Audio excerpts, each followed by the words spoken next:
آگے دیکھتے ہیں آیت نمبر 10. انا نخاف من ربنا یوما عبوسا قمطریرا، ہمیں تو اپنے رب سے اس دن کے عذاب کا خوف لاحق ہے جو سخت مصیبت کا انتہائی طویل دن ہوگا. ایک اور کوالٹی جنت میں جانے والی جن کے لیے کافور کا چشمہ ہوگا. کیا؟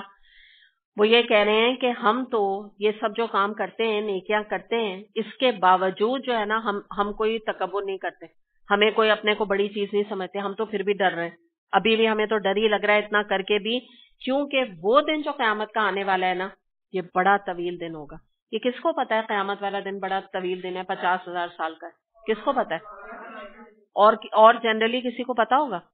آپ روڈ میں جاتے ہوئے ایسے کسی سے پوچھیں قیامت کا دن کتنا ہے، بتا دے گا آپ کو؟ کوئی نہیں بتائے گا. تو اس سے ایک اور بات کیا پتا چل رہی ہے کہ ان کو نالج ہے، یہ نالج رکھتے ہیں، دین والے لوگ ہیں نا، سمجھ والے لوگ ہیں.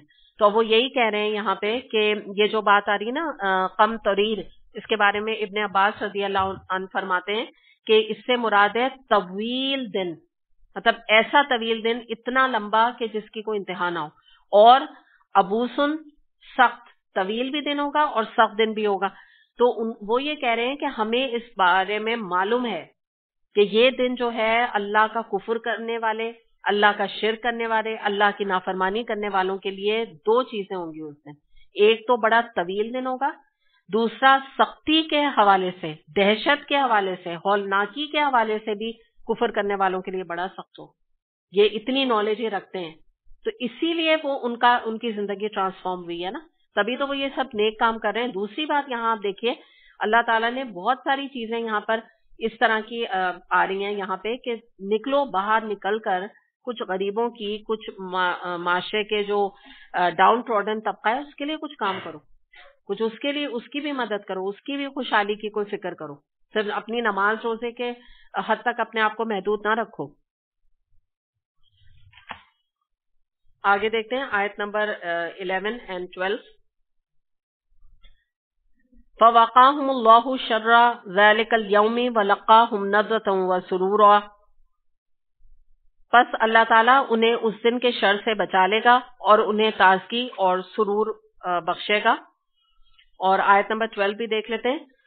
وَجَزَاهُمْ بِمَا صَبَرُوا جَنَّةً وَحَرِيرًا، اور ان کے صبر کے بدلے میں انہیں جنت اور ریشمی لباس عطا کیا جائے گا. تو پہلے تو یہ بات ہے نا، اس کو یہ دیکھ لیں، ترمذی میں حدیث آتی ہے، نبی کریم صلی اللہ علیہ وسلم نے فرمایا کہ میں نے جہنم سے زیادہ خطرناک چیز کوئی نہیں دیکھی جس سے بھاگنے والا سو رہا ہے، اور جنت سے عمدہ کوئی چیز نہیں دیکھی جس کا چاہنے والا سو رہا ہے. تو اس سے یہ ہمیں پتہ چلتا ہے کہ یہ وہ دونوں مقام ہیں کہ جس کے لیے انسان کو ایفرٹ کرنی شروع کر دینی چاہیے. صرف جو ہے چاہنا اور دل کی چاہ یا دل کا ایک امید اللہ سے لگانا، تو اس سے پہلے کچھ عمل بھی کرنے کی ضرورت ہے. تو پہلی جو بات ہے یہاں جو ذکر کیا گیا وہ کیا گیا ہے مومنین کا، اور ان کے بارے میں بتایا جا رہا ہے کہ یہ وہ لوگ ہوں گے کہ جو اس دن شر سے، یعنی اس دن کے عذاب سے، اس دن کے پکڑے جانے سے بچا لیے گئے. اور کیوں بچا لیے گئے؟ کیونکہ وہ دنیا میں اللہ کی فرمانبرداری کرتے تھے، اطاعت کرتے تھے. تو اب کیا ہوتا ہے کہ جب انسان جو ہے وہ بہت زیادہ خوش ہوتا ہے اور اپنی کارکردگی، اس کو کوئی رزلٹ سامنے ملتا ہے، اکمپلشمنٹ کا احساس ہوتا ہے، تو کیا ہوتا ہے اس کا چہرہ جو ہے وہ فریش ہو جاتا ہے، چمکنے لگتا ہے خوشی سے. چہرے پر دل کی خوشی چہرے پر آ جاتی ہے، مسرت چہرے پر آ جاتی ہے، اسمائل آ جاتی ہے چہرے پہ. تو اس کا ذکر کیا جا رہا ہے کہ نہ صرف ان کے دل اس دن اللہ خوش کرے گا، بلکہ ان کے چہرے سے بھی میک آؤٹ آپ کر سکیں گے کہ یہ کامیاب ہونے والے لوگ ہیں. یہ جو اس گروپ میں لوگ کھڑے ہیں نا، یہ سب کامیاب ہیں، پتہ لگ جائے گا دیکھیے. جیسے رزلٹ ڈے میں ہوتا ہے، ہم سب کو بھی تو رزلٹ ملے گا، ہمارے بچوں کو ملتے ہیں. آپ کا بچہ جب گھر میں داخل ہوتا ہے، اس کا رزلٹ اچھا آتا ہے، آپ کو کیا پتہ نہیں چل جاتا اس کی شکل سے؟ اور اللہ نہ کرے رزلٹ خراب ہو تو آپ کو پتہ نہیں چل جاتا؟ تو نہیں، انسان جو ہے وہ ایسا اتنا فیک تھوڑی ہو سکتا ہے، چہرے پر آ جاتی ہے نا حقیقت. نبی کریم صلی اللہ علیہ وسلم کے بارے میں آتا ہے کہ جب آپ خوش ہوتے تو آپ کا چہرہ مبارک اس طرح روشن ہوتا تھا گویا چاند کا ایک ٹکڑا ہے، اس طرح سے کھل جاتا تھا آپ کا چہرہ. بخاری نے اسے روایت کیا. اس کے بعد جو اگلی بات بتائی جا رہی ہے وہ کیا بتایا جا رہی ہے کہ ان کو جو یہ جنت ملی ہے، پیچھے بھی ذکر چل رہا ہے اور آگے بھی دوبارہ جنت کا ذکر آ رہا ہے. یعنی پہلے تو ان کو وہ چشمہ ملا ہی ملا ان کے ان کاموں کے بدلے میں، اور بھی ان کو جو یہ جنت ملی دوبارہ سے موقت کیا جا رہا ہے جنت کو. کس لیے؟ اب جو کوالٹی آ رہی ہے نا اس کے لیے 2 دفعہ جنت کی نعمتوں کا ذکر ہے، وہ ہے صبر. یہ وہ لوگ تھے کہ انہوں نے دنیا میں صبر کیا، اس لیے تیسری نعمت کا ذکر کیا ہے؟ جنت اور ریشمی لباس عطا کرے گا. یعنی جنت 2 دفعہ آ گیا، اور اب ایک ڈریس کا بھی ذکر اسپیشل ان کے لیے کر دیا گیا کہ یہ وہ لوگ ہیں صبر کرنے والے کہ ان کا تو لباس بھی اب جنتی ہوگا، بڑا ہی پیارا لباس ہوگا، عام لوگ جیسا لباس بھی نہیں اب یہ پہنیں گے. تو اب صبر کے حوالے سے ہم دیکھ لیتے ہیں، یہ وہ لوگ ہیں کہ جنہوں نے دنیا میں دین کے راستے میں دین پر چلنے کے لیے، اللہ کی اطاعت میں اپنے نفس کو قابو پانے کے لیے اپنی خواہشات نفس کی قربانی دیتے ہوئے بہت سارے گناہوں سے جو انہوں نے اجتناب کیا، اس صبر کا یہاں ذکر. تو جیسے ہم پہلے بھی بات کر چکے ہیں، شارٹ ہم دیکھ لیتے ہیں مختلف صبر کی جو قسمیں ہیں. جیسے صبر عن المصیبہ، مصیبت پر صبر. یعنی مثال کے طور پہ یہ وہ لوگ ہیں کہ اگر ان کے اوپر کوئی مالی نقصان آ گیا، کوئی موت کسی کی واقع ہو گئی، کوئی ایکسیڈنٹ ہو گیا، کوئی بیماری آ گئی، ڈیتھ ہو گئی کسی کی، اس صورت میں بھی وہ اللہ سے راضی رہے، انہوں نے صبر کیا. پھر ایک ہے دنیا کی لذتوں پر صبر. دنیا کے عارضی فائدے اور عارضی لذت کو انہوں نے اللہ کی رضا پہ قربان کر دیا، یہ ایک صبر کی قسم ہو گئی. پھر صبر عن المعصیہ، دنیا میں جو معصیت تھی، اللہ کی نافرمانی کے کام تھے، ان کو چھوڑ کر انہوں نے صبر کیا. بڑا ٹیمپٹیشن تھا، بڑی ترغیبات تھیں، بڑے حرام کی طرف انکلائنڈ تھے، بڑا دل چاہتا تھا میوزک سننے کا، بڑا دل چاہتا تھا فلمیں دیکھنے کا. ایک لڑکی تھی، اس کا دل چاہتا تھا میں ماڈل بنوں، لیکن اپنے ان تمام ترغیبات، تمام ٹیمپٹیشن کے اوپر انہوں نے معصیت کے ہر کام کے اوپر قابو پا لیے. صبر ہو گیا. صبر علی الاطاعہ، اللہ کی اطاعت انہوں نے دنیا میں کر کے دکھائی، خواہ ان کے نفس کے اوپر کتنی بھاری ہے. بس جو اللہ نے حکم کہہ دیا تو ان کا ایٹیٹیوڈ کیا تھا؟ سمعنا واطعنا. اللہ تعالیٰ نے مجھے کہہ دیا، بس مجھے یہ بات پوری کرنی. پھر اس کے بعد صبر علی البلاء. صبر علی البلاء جو ہوتا ہے وہ آزمائش کا صبر ہوتا ہے، لیکن یہ وہ آزمائش ہے جو خاص طور پہ اس کا ذکر علماء کہتے ہیں کہ جو دین کے راستے میں آئے، اقامت دین کے لیے بھی آئے اور آپ کے انڈیویجول اپنے اوپر دین کو نافذ کرنے کے لیے بھی آئے. اقامت کیا ہوتی ہے؟ دین کو اپنے گھروں میں، معاشرے میں، سوسائٹی میں نافذ کرنا. اس میں بھی بڑی آزمائشیں آتی ہیں. آپ کی تو بات ہر ایک کوئی نہیں سنتا نا، ہر ایک تو آپ کو پھولوں کی سیج پہ نہیں بٹھا دیتا جب آپ دین کے پیغامات آگے پہنچاتے ہیں. بڑی آپ کو کرٹیسزم سننے کو ملتی ہے. تو اس راہ میں جس نے صبر کیا تو وہ بھی یہ والا صبر ہے. اور جس نے انڈیویجولی اپنے اوپر اسلام کو نافذ کیا، سر کور کرنے کا دل نہیں چاہ رہا، قرآن پڑھنے کا دل نہیں چاہ رہا، اللہ کی اطاعت کرنے کا دل نہیں چاہ رہا، لیکن کی، تو یہ بہت بڑا صبر ہے جس کے بارے میں اللہ تعالیٰ نے فرما دیا کہ اس کے لیے جنت اور اسپیشل لباس ہے. تو اس میں ان ساری چیزوں کا اگر آپ سم اپ کریں اور ایک چھوٹے سے 2-3 جملوں میں اس کو جمع کریں تو وہ یہ ہے کہ جب دنیا میں انسان اپنی زندگی گزارتا ہے تو جو اللہ تعالیٰ جس صبر کا یہاں بات کر رہے ہیں وہ یہ ہے کہ دنیا میں رہتے ہوئے انسان کے دل میں بعض دفعہ بہت ناجائز خواہشات آتی ہیں جو کہ اللہ کی مرضی نہیں لیکن اس کو ٹیمپٹ کرتی ہیں. پھر اس کے بعد بہت سے فائدے بھی انسان کو محسوس ہوتے ہیں، جھوٹ بولنے کے، سود لینے کے. پھر کچھ لذتیں بھی ہوتی ہیں، جیسے مثال کے طور پہ انسان مووی دیکھتا ہے، مزہ آتا ہے، انجوائے کرتا ہے نا یہ بات. اور اب تو بڑے بڑے سینماز بن گئے ہیں، فیملی کے ساتھ لوگ جاتے ہیں کہ ایک انٹرٹینمنٹ کا ذریعہ ہے. باہر سے مہمان آتے ہیں، امریکہ سے، لندن سے، وہ کہتے ہیں بھائی پتہ نہیں کس ٹائپ کے تم لوگ ہو، کوئی ہمیں کہیں انجوائے نہیں کرا رہے ہو. مطلب یہ کیا چیز ہوتی ہے؟ فلموں سے کیا ہوتا ہے؟ اس سے کیا ہوتا ہے؟ یہ ہوتا ہے نا. تو یہ چیزیں جو ہے لذت بھی اس کے اندر ہے، انٹرٹینمنٹ بھی ہے. پھر لوگ بھی آپ کو ایسا باور کراتے ہیں کہ جیسے آپ سے زیادہ کوئی بیوقوف انسان نہیں. تو ٹیمپٹیشنز تو ہے نا. پھر بھی دستبردار ہو جانا.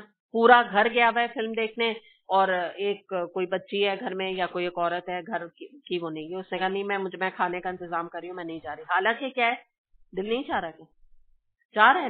میں بھی ایک سٹیج ایسی آ جاتی ہے دل نہیں چاہ رہا. ایک سٹیج شروع کی ایسی ہوتی ہے دل چاہ رہا ہے لیکن پھر بھی نفس پہ قابو پا لیا. یہ ہے نا، یہ مراد ہے. پھر اس کے بعد آپ دیکھیں کوئی بچی ہے وہ اپنی امی سے کہتی ہے بھئی وہاں فلاں ڈانس پریکٹس ہو رہی ہے، وہ مہندی مائیوں کے لیے ڈانس ہو رہے ہیں، لڑکا اور لڑکی کے، سب میں چلی جاؤں. ماں نے منع کرتی. ٹھیک ہے، اس نے بھی سمجھایا، اس کی کاؤنسلنگ کی، بھئی اللہ کی ناپسند کا کام ہے. اب وہ لڑکی جو اس کا دل وہیں لگا ہوا، وہ کہہ رہی ہے دیکھو میری کزنس بھی تو ہیں، وہ بھی تو یہ سب کچھ کر رہی ہیں، لیکن وہ کیا کر رہی ہے؟ اللہ کی اطاعت بھی اور والدہ کی اطاعت میں بھی اس حرام جو مزہ ہے اس کو دستبردار ہو رہی ہے، اس کو چھوڑ رہی ہے، کمپرومائز کر رہی ہے. ٹھیک ہے نا. تو یہ جو چیزیں نا، ہر تکلیف، ہر مشقت، ہر قسم کی چیز کو برداشت کر لینا. کس لیے کرنا یہ سب کچھ؟ اللہ کے لیے بس. دنیا کا تو کوئی پرابلم ہی نہیں ہے، دنیا تو ہاتھوں ہاتھ لے گی اگر آپ ان کی بات مانیں گے. اور آپ کو پتا ہے کہ آپ سوشلی آؤٹ کاسٹ ہو رہے ہیں، آپ خود بھی ہو رہے ہیں، آپ کے بچے بھی ہو رہے ہیں، آپ کی فیملی بھی ہو رہی ہے، لوگ ہنس بھی رہے ہیں آپ کے اوپر، کہہ رہے ہیں پتہ نہیں ان کو کیا ہو گیا، پتہ نہیں کیسی ہو گئی. باتیں بھی آپ سن رہے ہیں، آپ کو خود بھی اپنے اوپر شک ہو رہا ہے، پتہ نہیں میں نارمل ہوں کہ یہ نارمل ہے، پتہ نہیں کون نارمل ہے. تو شروع کی تو سٹیجز بڑی کنفیوژن کی ہوتی ہے نا، یہ میں شروع کی بات آپ کو بتا رہی ہوں. وہ تو ایک وقت آتا ہے، سالوں ہو جاتے ہیں انسان کو دین کی لائن میں ہوتے ہوئے، تو یہ چیزیں پھر کوئی اہمیت نہیں لگتی، بلکہ انسان کو کرائیت آتی. لیکن شروع میں واقعی دل بھی چاہتا ہے اور یہ چیزیں ٹیمپٹ بھی کرتی ہیں. تو یہ اس کا ذکر ہے نا کہ جو اس وقت صبر کر لیتا ہے تو اللہ پھر اس کو دائمی صبر بھی دے دیتا ہے. یہ بھی یاد رکھے. پھر اس کے لیے یہ چیز اتنی چیلنجنگ نہیں ہوتی. پھر تو وہ شاید اس کو کوئی سینما ہال میں لے جائے تو وہاں وہ اس کے لیے ایسا جیسے مر جائے وہاں جا کے. وہ جائے گا ہی نہیں، کبھی خود ہی نہیں جائے گا. لیکن شروع میں اگر صبر کر لے گا نا تو پھر اس کا انعام ملے گا. اور لوگ ایکچولی شروع سٹیج پہ ہی صبر نہیں کر پاتے. پہلی سٹیج ہی صبر کی اگر کراس نہیں کریں گے تو پھر آگے کے مرحلے جو ہے وہ آسان نہیں ہوں. آگے دیکھتے ہیں آیت نمبر 13 سے لے کر 16 تک. متکئین فیہا علی الارائک لا یرون فیہا شمسا ولا زمہریرا ودانیۃ علیہم ظلالھا وذللت قطوفھا تذلیلا ویطاف علیہم بآنیۃ من فضۃ واکواب کانت قواریر من فضۃ قدروھا تقدیرا. وہاں وہ اونچے مسندوں پر تکیہ لگائے بیٹھے ہوں گے، نہ انہیں دھوپ کی گرمی ستائے گی نہ جاڑے کی ٹھٹرن. جنت کی چھاؤں ان پر جھکی ہوئی سایہ کر رہی ہوگی اور اس کے پھل ہر وقت ان کے بس میں ہوں گے، جس طرح چاہیں انہیں توڑ لیں. ان کے آگے چاندی کے برتن اور شیشے کے پیالے گردش کرائے جا رہے ہوں گے. شیشے بھی وہ جو چاندی کے قسم کے ہوں گے اور ان کو منتظمین جنت نے ٹھیک اندازے کے مطابق بھرا ہوگا. اب دیکھیں یہاں پہ جو ذکر صبر کے بعد جو ہے وہ اصل نعمتوں کا ذکر آ رہا ہے. تو اصل چیز جیسے کہ ایک سم اپ کر دی گئی ہے اللہ تعالیٰ کی طرف سے. بہت ساری کوالٹیز بتائیں، یہ ہے غریبوں کو کھلاتے ہیں، نظر پوری کرتے ہیں، بہت کچھ کرتے ہیں، لیکن اصل جو چیز ہے نا وہ صبر، جس کی بنا پر ان کو یہ سب چیزیں ملیں گی.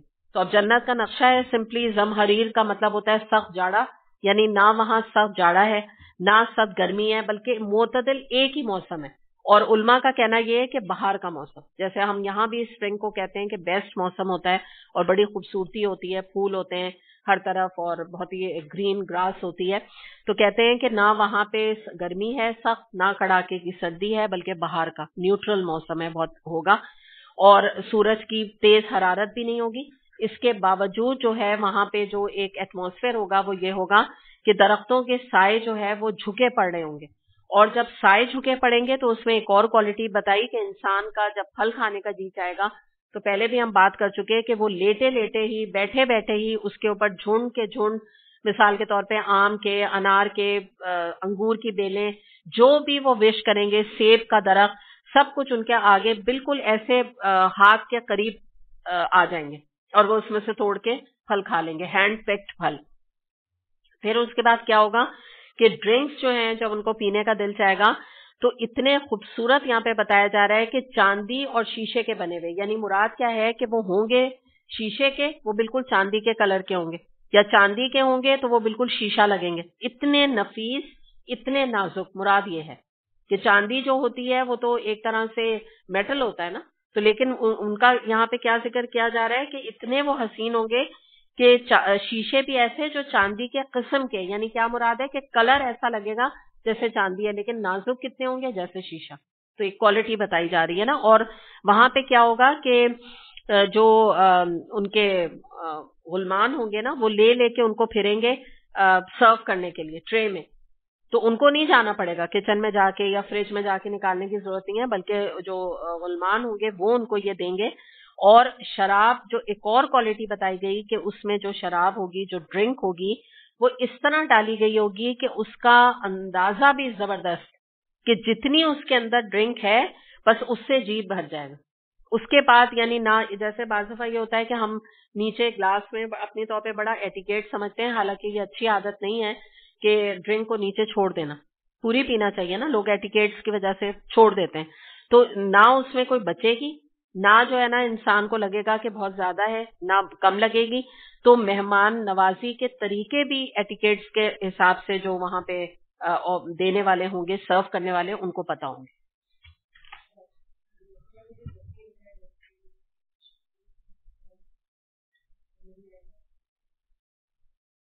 کہاں پہ؟ اچھا، یہ تو بس سمپل وہی جنت کا پورا جو نقشہ کھینچا تھا نا، یہ جو میں نے یہاں آپ کو بتایا نا کہ نہ انہیں دھوپ ستائے گی نہ، یعنی مراد یہ کہ جہاں بھی وہ بیٹھے ہوئے ہوں گے، گارڈنس میں بیٹھے ہوں گے نا، تو گارڈن میں آپ دیکھیں کہ اگر آج کل بھی جیسا موسم ہو گیا ہے تو آپ اگر یہ 12 بجے ذرا گارڈن میں بیٹھیے گا، بیٹھ جائیں گے؟ نہیں بیٹھ سکتے نا. تو یہ یہاں مراد ہے کہ وہ جو وہاں جو بیٹھیں گے وہ باغ میں اور مسندوں میں تکیاں لگائے ہوئے، تو نہ تیز دھوپ ہوگی کہ ان کو جو ہے تکلیف پہنچائے، اور نہ اتنی ہوا چل رہی ہوگی کہ وہ گھبرا جائیں. جیسے بعض دفعہ بیچ میں ابھی آپ بیچ میں چلے جائیں تو آپ کو ٹھنڈ لگنے لگ جائے گی آج کل جو موسم ہے، اور آپ 12 بجے اپنے لون پہ اگر جا کے بیٹھ جائیں تو یا چھت پہ چلے جائیں تو آپ کا سر چٹکنے لگے گا گرمی سے. ایسا ہے نا، یہ مراد ہے بس مسندوں پہ. یعنی ایک کیونکہ اپنے کمرے یا اپنے آپ گھر میں جب لگائے ہوئے تو آپ کو دھوپ کا ذکر نہیں ہوگا نا، یہاں خاص طور پہ اس کے ساتھ دھوپ اور جاڑے کا ذکر کیا کہ ایسی جگہ یعنی گارڈنس میں، کیونکہ تبھی تو وہ بھی کھا رہے ہیں نا پھل بھی، ان کے اوپر جھکے پڑ رہے ہیں وہیں پر پھل بھی، کیونکہ گارڈن میں انجوائے کر رہے ہیں بیٹھے ہوئے. آگے دیکھتے ہیں آیت نمبر 17 سے لے کر اور 20 تک. وَيُسْقَوْنَ فِيهَا كَأْسًا كَانَ مِزَاجُهَا زَنْجَبِيلًا عَيْنًا فِيهَا تُسَمَّى سَلْسَبِيلًا وَيَطُوفُ عَلَيْهِمْ وِلْدَانٌ مُخَلَّدُونَ إِذَا رَأَيْتَهُمْ حَسِبْتَهُمْ لُؤْلُؤًا مَّنثُورًا وَإِذَا رَأَيْتَ ثَمَّ رَأَيْتَ نَعِيمًا وَمُلْكًا كَبِيرًا. ان کو وہاں ایسی شراب کے جام پلائے جائیں گے جس میں سونٹ کی آمیزش ہوگی. یہ جنت کا ایک چشمہ ہوگا جسے سلسبیل کہا جائے گا. ان کی خدمت کے لیے ایسے لڑکے دوڑتے پھر رہے ہوں گے جو ہمیشہ لڑکے ہی رہیں گے. تم انہیں دیکھو تو سمجھو کہ موتی ہیں جو بکھیر دیے گئے. وہاں جدھر بھی تم نگاہ ڈالو نعمتیں ہی نعمتیں، اور ایک بڑی سلطنت کا سر و سامان تمہیں نظر آئے گا. بہت ہی پیاری نقشہ کھینچا گیا ہے جنت کا. اور اب پہلی بات بتائی گئی، ایک اور دیکھیے چشمے کا ذکر کیا گیا یہاں پر، اور ڈرنک کا بلکہ رادر ذکر کیا جا رہا ہے زنجبیل کا، وہی بعد میں چشمہ بھی ہے. تو پہلی تو بات جو بتائی جا رہی ہے ڈرنک کی، زنجبیل. زنجبیل میں جو یہاں پہ بتایا جا رہا ہے سونٹ، تو سونٹ کو ویسے آپ سمجھتے ہیں نا خشک جو ادرک ہوتی ہے، ہم لوگ بھی کھانوں میں بعض دفعہ ڈالتے ہیں نا، یہ املی کی چٹنی وغیرہ میں بھی ڈالتے ہیں، تو وہ ادرک کو کہتے ہیں. ٹھیک ہے، اس کی جو تاثیر ہوتی ہے وہ گرم ہوتی ہے. لیکن یاد رکھیے گا، میں نے آپ کو پہلے بھی بتایا، قرآن میں بھی ہم نے یہ بات کی تھی کہ جو مزہ پھل کا یا چیزوں کا دنیا میں ہے ویسا مزہ جنت میں نہیں ہے. وہاں کچھ اور ہی مزہ ہے نا. ہاں ملتے جلتے ہیں، نام ملتے جلتے ہیں، شکلیں ملتی جلتی ہوں گی، قرآن میں بھی آتا ہے نا متشابہہ، ایسے پھل ہیں ملتے جلتے. تو یہ جو ایک اور بات یاد رکھیں کہ عرب میں آج بھی جو عربز ہیں ان کی یہ مرغوب ڈرنک ہے، یہ اس کو بہت لائک کرتے ہیں، اور یہ ان کا قہوہ کہلاتا ہے، جو کہ یہ زنجبیل قہوہ اس کو کہتے ہیں. یہ گرم ہوتا ہے. ٹھیک ہے. اس کے بعد جب اسی میں جو ہے یہ جو ہے پیچھے بھی جو بتایا گیا تھا نا کافور کی بھی آمیزش اس میں ہم نے پہلے دیکھی تھی کہ کی جاتی ہے، یہ اس طرح کی ڈرنک بنا کے پیتے ہیں عرب. دوسری بات یہ ہوتی ہے کہ جو یہاں پہ ذکر کیا جا رہا ہے یہاں جس شراب کا، تو میں نے آپ کو بتایا نا کہ یہ تھوڑی سی گرم ہوتی ہے. جو کافور والی ہوتی ہے جو ہم نے پہلے پڑھی تھی وہ کیا ہوتی ہے؟ ٹھنڈی ہوتی ہے، وہ کولڈ ڈرنک ہے. ٹھیک ہے، کافور والی کیا ہے؟ Cold drink. اور یہ والی کون سی ہے؟ یہ ہاٹ ڈرنک ہے جس کا بھی ذکر کیا جا رہا ہے زنجبیل. اور مزید یہ بتایا جا رہا ہے کہ یہ جو شراب ہوگی زنجبیل کی جو کہ ادھر ذکر کیا ہے ہاٹ ڈرنک ہے، اس کا ایک پورا چشمہ ہوگا جس کا نام کیا ہوگا؟ سلسبیل. نام بھی کتنا پیارا ہے، سلسبیل. تو اس کا ذکر یہاں کیا جا رہا ہے. اور پھر آگے بتایا کیا جا رہا ہے کہ وہاں پر جو اس کو سرو کر رہے ہوں گے وہ خادم ہوں گے، اور وہ ایسے ہوں گے ولدان مخلدون، ولدان چھوٹے چھوٹے لڑکے ہمیشہ رہنے والے، اور اتنے صاف ستھرے کیوٹ سے جیسے کوئی موتی ہوتے ہیں، اتنے خوبصورت. اب آپ یہاں پر اگر کسی ہوٹل میں جاتی ہیں تو ذرا وہاں کے بیروں کو تصور میں لے آئیں، ان کی مونچھوں کو تصور میں لے آئیں، ان کے بڑے بڑے بالوں کو تصور میں لے آئیں، اور گندگی کو تصور میں لے آئیں. اللہ معاف کرے جو یہاں ہو رہا ہے. ٹھیک ہے نا. آج بھی اب آپ نے سنا ہوگا کتنا زیادہ جو ہے یہ کھانے یہ جو ساری ملاوٹ میں اور بچوں ڈیتھس ہو رہی ہیں اور کیا کیا ہو رہا ہے. تو یہ جو ہے وہاں نیٹ کلین، بالکل نیٹ کلین، موتی کی طرح کے بکھرے ہوئے، جیسے لگ رہا ہے کوئی موتی بکھرے ہوئے، اتنے خوبصورت بچے وہ جو ہے نا تیزی کے ساتھ. اور پھر آپ کو پتا ہے ایک تصور دیا ہے ینگ ان کا نا بچوں کا، جیسے کوئی ظاہر ہے کوئی بڑا آدمی ہوتا ہے اس کو چلنے میں ٹائم لگتا ہے، وہ تیزی کے ساتھ پھرتی کے ساتھ ٹرے لے لے کے اور سب کو ڈرنکس آفر کر رہے ہیں. اور یہ جو بات یہ آ رہی ہے نا کہ اگلی جو بات ہے نا اتنی پیاری کہ تم جہاں بھی نگاہ ڈالو گے، یعنی جو جنتی ہیں وہ جہاں بھی دیکھیں گے تو دور تک نعمتیں ہی نعمتیں، نعمتیں نعمتیں، اور اتنی بڑی سلطنت کا سامان، اتنی بڑی سلطنت، یعنی اس کی اپنی انڈیویژل ایسی سلطنت ہوگی کہ اس کو محسوس ہوگا ایک جنتی کو کہ مجھ سے بڑا، تو مطلب اتنا بڑی مجھے کوئی جیسے بادشاہت مل گئی کہ گارڈنز بھی ہیں، چشمے بھی ہیں، ایک طرف اتنا بڑا محل بھی ہے، مخلدون بھی ہیں، اور درخت بھی جو ہے وہ گارڈن میں میں بیٹھا ہوا ہوں، درخت وہ پھل بھی میں کھا رہا ہوں. میں کیا مطلب اتنی نعمتیں، اتنی نعمتیں، یہ چیز انسان کے نا آنکھوں کے سامنے نظر آئے گی. بس نعمتیں نعمتیں، اتنا زیادہ فراوانی ہوگی نعمتوں کی. سورہ قوف آیت نمبر 35 میں آتا ہے وہاں ان کے لیے وہ سب کچھ ہوگا جو وہ چاہیں گے، اور ہمارے پاس اس سے زیادہ بھی ہے ان کو دینے کے لیے. یعنی ایک تو خواہشات ہماری ہوں گی نا، جو بھی کوئی اللہ ہمیں لے جائے انشاءاللہ، تو جب جنتی ہوں گے ان کی کچھ تو خواہشات ہوں گی. کچھ اللہ تعالیٰ فرما رہے ہیں کہ یہ تو کچھ بھی نہیں ہے تمہاری خواہش. تم نے کہا مجھے محل چاہیے، کوئی کہتے ہیں کسی کو گارڈن کا شوق ہوتا ہے، اس نے کہا اللہ تعالیٰ مجھے گارڈن چاہیے، چشمے چاہیے، پھل چاہیے، یہ چاہیے وہ چاہیے. جب سب دل کی حسرتیں نکل جائیں گی تو اللہ تعالیٰ فرما رہے ہیں وہاں مجھے تمہیں دینے کے لیے اور بھی بہت سرپرائزز ہیں، بہت کچھ ہے. اس سے کیا مراد ہے؟ بہت سارے سرپرائزز ہیں. اور آپ دیکھیں سرپرائز جو ہے انسان کو بہت ہی خوش کرتے ہیں، ایک کیونکہ وہ آپ کی ایکسپیکٹیشن کے علاوہ آپ کو ایک چیز مل رہی ہوتا ہے نا. کچھ چیز تو آپ ایکسپیکٹ کر رہے ہیں، آپ چیز آپ کو پتا ہے کہ یہ آپ کی ہے، لیکن ایک کو آپ کو اوپر سے کوئی عطا اللہ کی ملے گی تو وہ کتنا انسان کو پلیز کرے گی.